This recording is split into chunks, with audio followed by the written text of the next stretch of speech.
I'd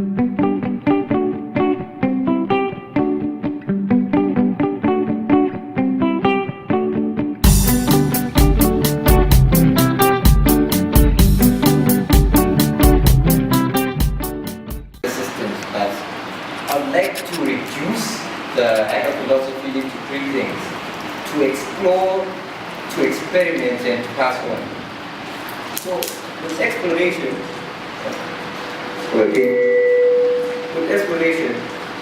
what I am encouraging people to do is I'm encouraging people to learn something.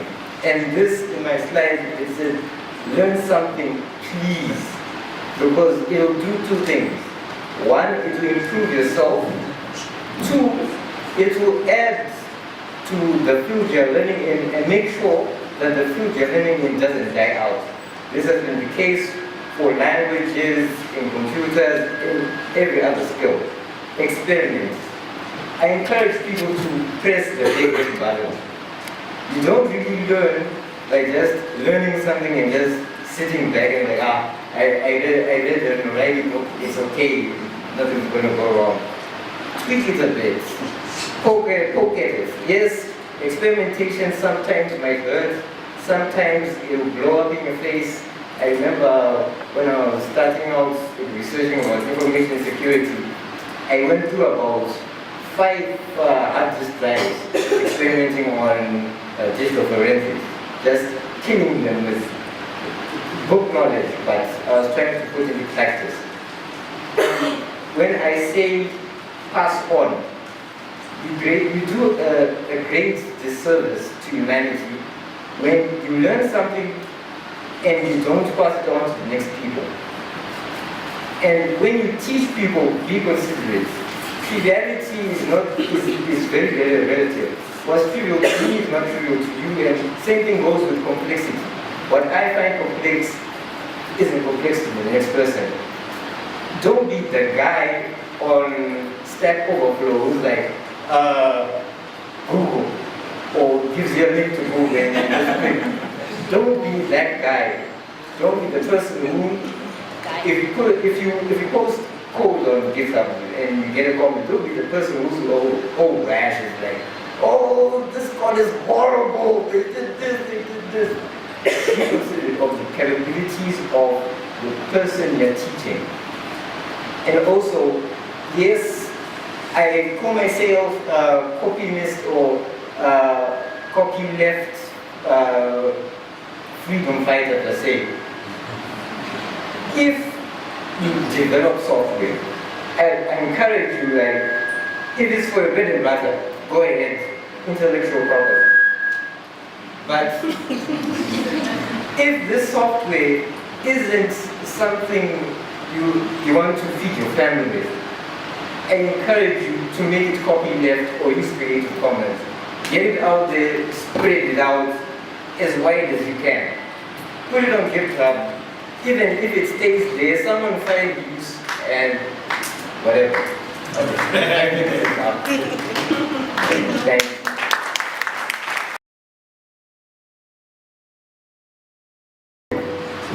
Hi everyone, my name is Hapimo Bunu, and my background, I'm an electronics technician, and today I'm going to present you a computer called a Raspberry Pi. The small red box which I stuck here is what we call a Raspberry Pi. Basically, it's a complete computer, just like your desktop. But this Raspberry Pi is the technology which has been developed to help the less privileged to be able to learn programming. So it's quite cheaper. Like to those countries, developed countries, about $8. We now have a computer at home. It has got several advantages. For example, you can use it way off-grid, where there is no electricity. Because you can use it, the power is very little. Like the power which you use to charge your Android phone. So this is the actual charger. This is the actual power supply for this model computer. This Raspberry Pi, as I've said before, it has been designed to help the less privileged. So it has been designed that you can use a TV at home. We've got those old TVs with big back. You can learn computers using that TV. So it has got this. Okay, anyway, I don't have something to show on the big screen. It has got this model jack where you can put it. It can carry out video, standard video for all TVs and some left and right channel. As well, it can be used by, like I say, middle class, or I don't know, who has got access to buy flat screen TVs. It has got HDMI. You can use your TV at home as a screen. As well, if you are lucky, I have got a flat screen, a touch. This is the bigger piece you can see is a touch screen. You can use it and you are able to do whatever programming using this cable, HDMI cable, to connect to the smaller screen here.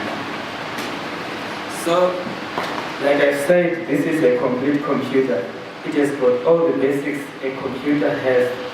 These big desktop computers, which include the processor, the memory, where to put cables for internet, we call it Ethernet, and USBs. Maybe you want to put a flash or a memory disk or a hard drive, external hard drive, maybe for storage, or maybe for some other uses, maybe for some projects you are doing. It has got also Wi-Fi and Bluetooth. Like this model is Raspberry Pi 3 Model B. It has got Bluetooth, it has got Wi-Fi on it, built in.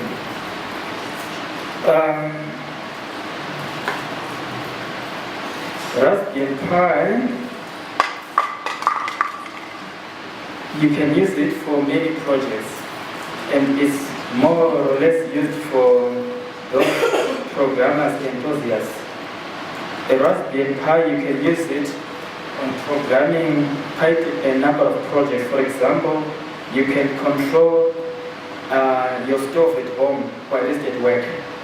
You can command it to switch on and when to switch off.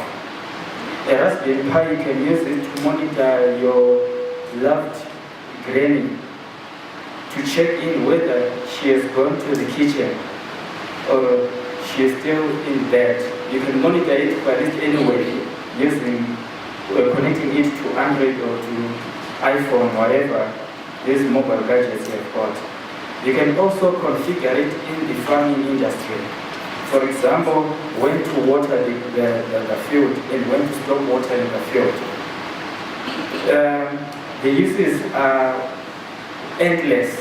You can use a Raspberry Pi to command on robotics, maybe for projects enthusiasts. Maybe you want to make a small aeroplane just for playing.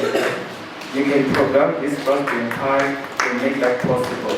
I thank you so much, ladies and gentlemen.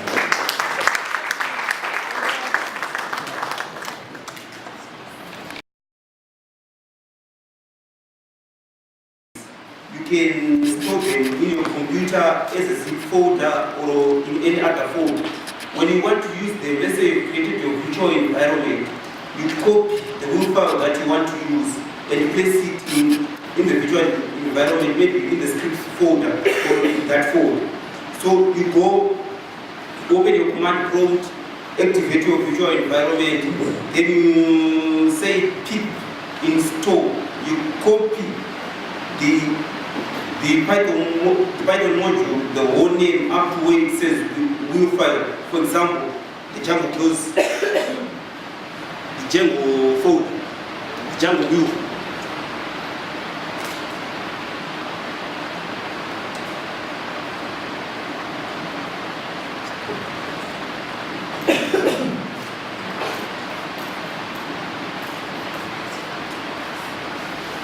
Okay, for example, the Django here. You say pip install Django stroke 1.9.5 dash pi2.pi3.9 stroke n.will. Okay, before you activate before you install the pip, you must make sure that the folder that you are installing the will file is registered on the command line.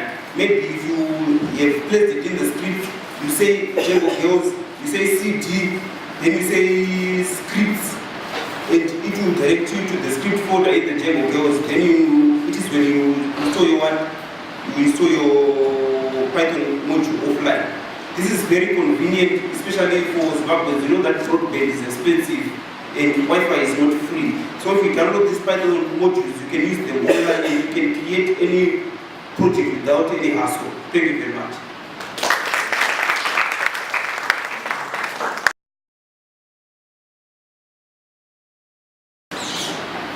Good evening, ladies and gentlemen. My name is Bolo. Anyone here was ever heard of the dirty cow bag? Just show by raising your hands. Anyone have heard about the dirty cow bag? Seriously? Okay, fine. I hate to break it to you, but the dirty cow bag is the most dangerous ever kernel escalation bug that has been lying dormant on all Linux systems for the past 10 years. And it is one which a user can actually use. A normal user can escalate their rights on an ordinary Linux box and to a root to give themselves root use privileges without even knowing they've done that. The technical bug, why the name cow, the C stands for copy, the O stands for on, and the W stands for write. So it's a dirty copy on write procedure. Okay, I think most of us are programmers here, we all know about the rest condition, right? If you know about the rest condition, you know when you try to access when two processes or two threads try to access the same variable, they read the same variable, and when they try to write, they have to do it in sequence, right?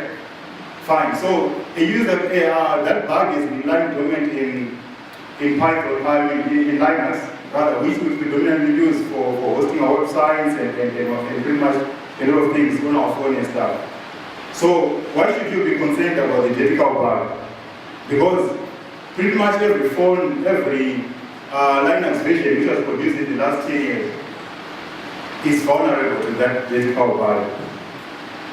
And you have got to sort it out and got to fix it as soon as possible. But the worst part is, with this bug, you don't have a trace or you don't have a clue whether you are infected or not, or whether someone has tampered with your system or not. You won't even know. Your best bet is patch it and hope for the best. Okay?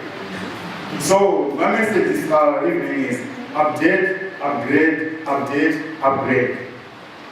Okay? This is the most dangerous escalation bug ever. Okay? I mean, I think the last time that something of that sort happened was with OpenSSL. I think some of us might remember Heartbleed. It was one of those, really major things that shook the open source world.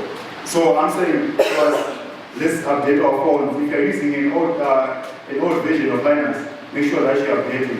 Make sure that you upgrade it. Go through your relative distro, check whether they've patched that, okay? For some distros, especially some of these least used distros, they might not have patched it up as yet. So just try to find out from your own relative, the distro that you use, the Android that you use, find out whether they have patched it up. Okay, thank you very much.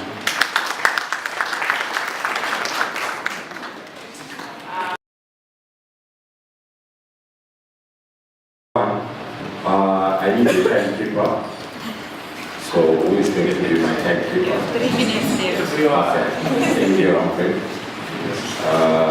So we're going to start.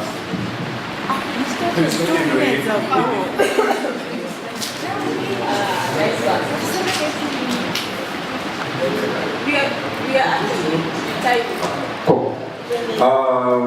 I'm going to talk about mini living from Python programming, and I'm going to be talking very, very fast, so bear with me. First of all, what you need to make a living out of Python, you have to get out of that idea of making money and get to the idea of addressing a need.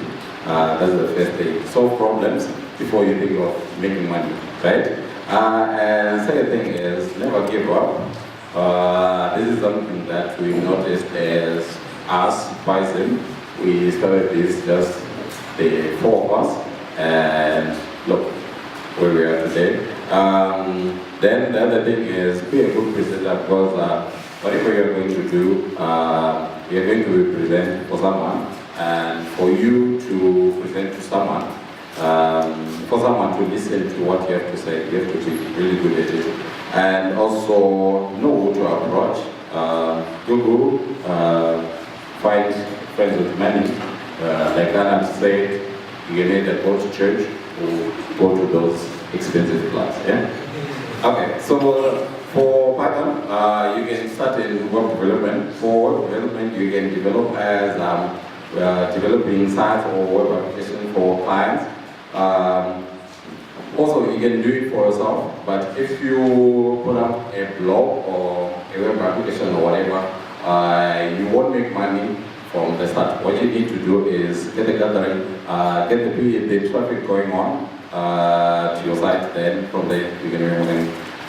And also, after you do that, you have the traffic, you can actually try to find people who want to advertise on your page. In Zimbabwe these days, I think it's about $300 a month for a single advert. So if you get 300, that's you did the math. Okay.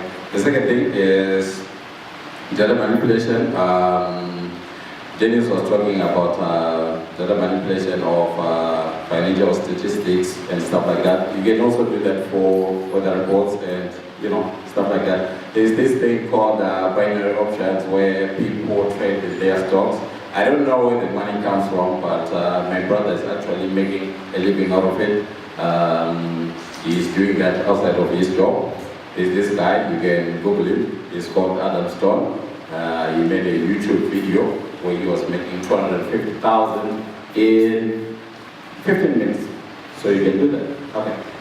Secondly is robotics. I'm an engineer, I love robotics. You can do robotics for shows. You can do robotics for your own problem. There's this robot in Japan, it's called Shelly.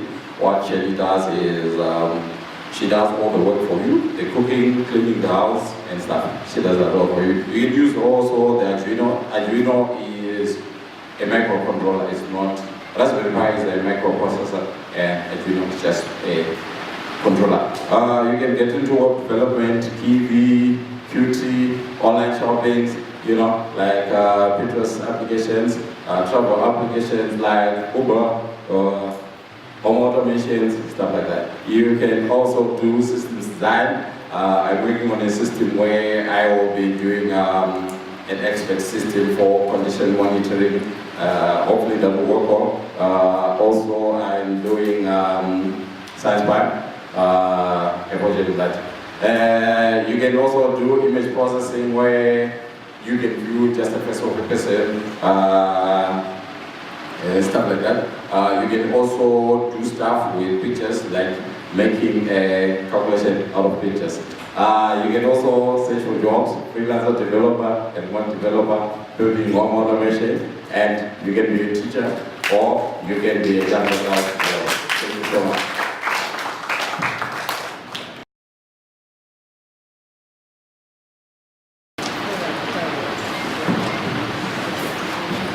So I too had a slide that was fun with gifs and memes, but my laptop turned off. So my talk was anarchist design patterns for fun communities. My personality doesn't like normal or conforming or authority. So when I travel through tech communities, from the cesspit of the Bboard on 4chan to the ivory towers of LinkedIn. So you always get different communities, so I gathered a few things along the way. So you've gathered your friends, like-minded people, and you want to create your own community. So there are 3 things that I think help. First one, don't be Old Testament God.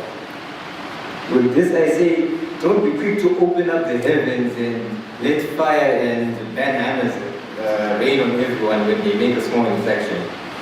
Rules are suggestions, and don't let order choke out creativity. The second one is the law of equivalent exchange.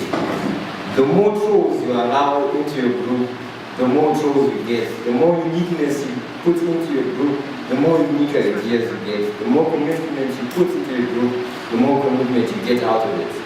So this I encourage, and I also think you should avoid creating echo chambers by staffing your group with the same people who look like you, think like you, behave like you. If you find that your group is a little bit too black, add some color to it. If there are too many guys to it, add a few women to it, and the like.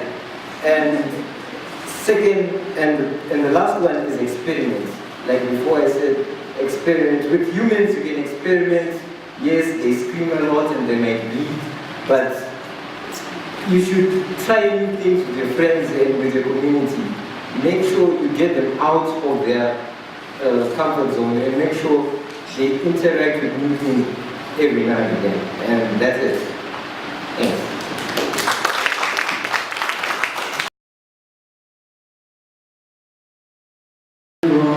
I'm just going to talk about how I think data can be useful for social good. Here we have learned a lot about the Python ecosystem, how it can analyze data. But when we go back home, it's not easy to motivate others to get on board to use technology. They have to have a bigger goal that they have to reach to. They have to have something that they can aim for. For example, if you ask someone what a screwdriver does, they will just say it makes you unscrew screws, or it makes you fit them. So we just don't have to tell people that Python makes you do things. If you ask an engineer, they'll tell you a screwdriver, it allows you to make beautiful things and fix them. So I'm just going to go through how social data can benefit us, or how we can open ourselves to look at other areas of development and stuff where data can improve lives and encourage those who had never thought of entering into tech, or those who have problems and would want to help you but they don't know where to start.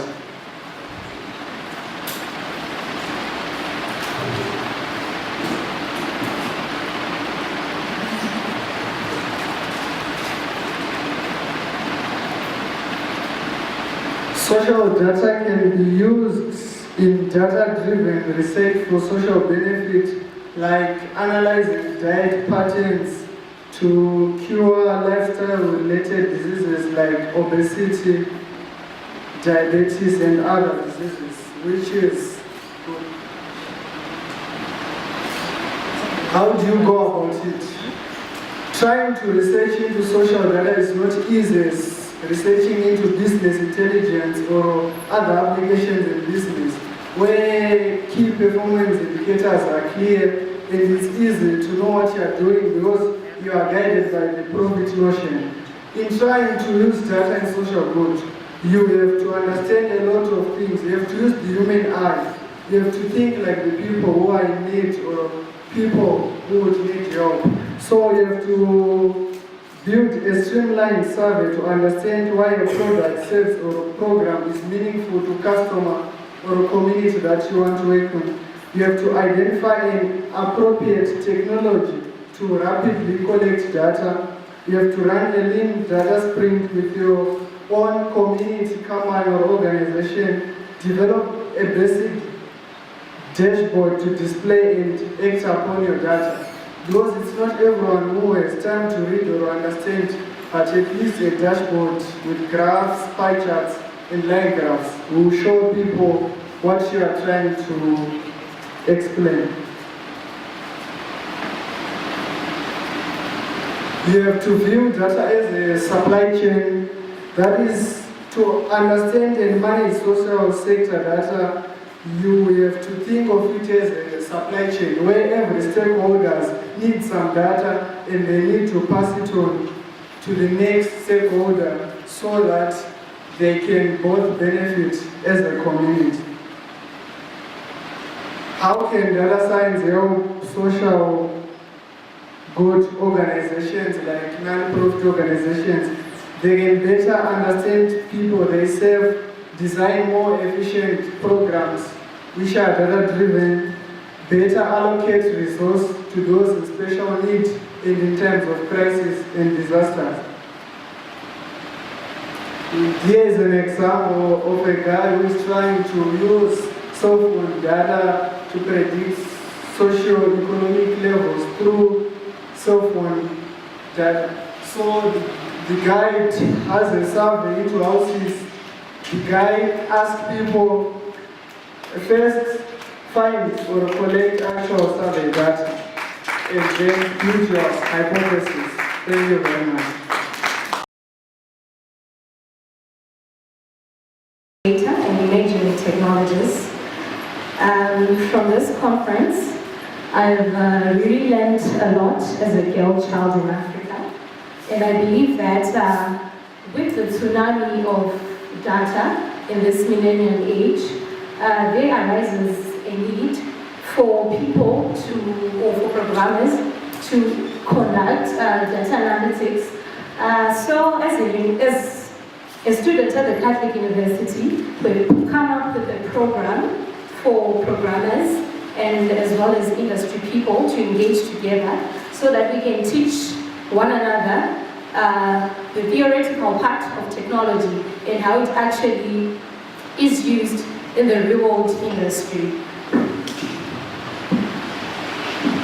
We talk of the big data ecosystem, whereby we are doing statistics, there's cloud computing, the storage and NoSQL, and as well as there's the age of mobile technologies, which really add to the big fraction of big data.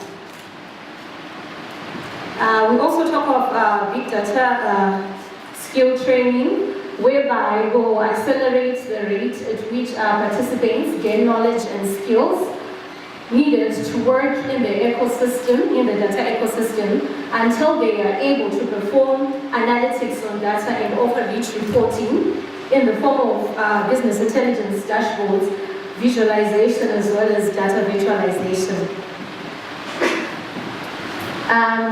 This big data meetups will help companies to formulate digital strategies and how institutions can come up with appropriate strategies and roadmaps to take them from where they are to where they want to be or where they want to go.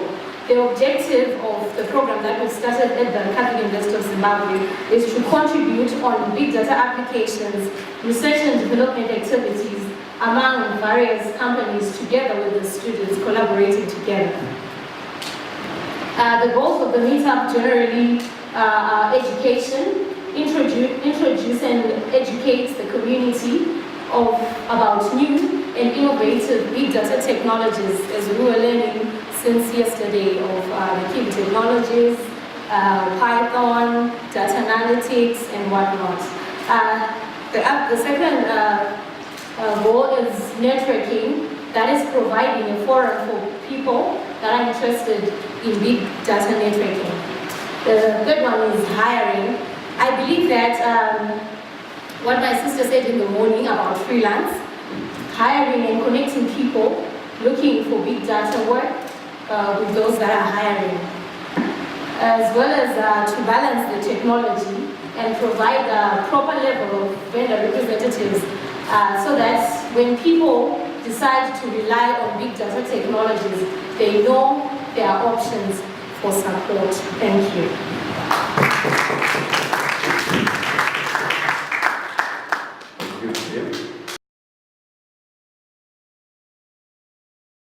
Okay, so I'm back again.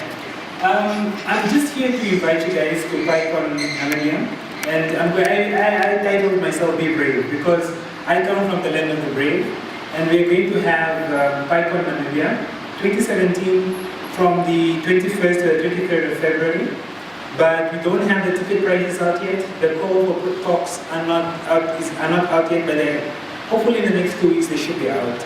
So the easiest that you can do is follow on Twitter at PyConNA, and then you'll be updated, or even better yet, follow me at Shingabi as well. That's the URL, na.pycon.org. Please check it out, keep an eye out, and I'm hoping to see, well, at least 20% of you there.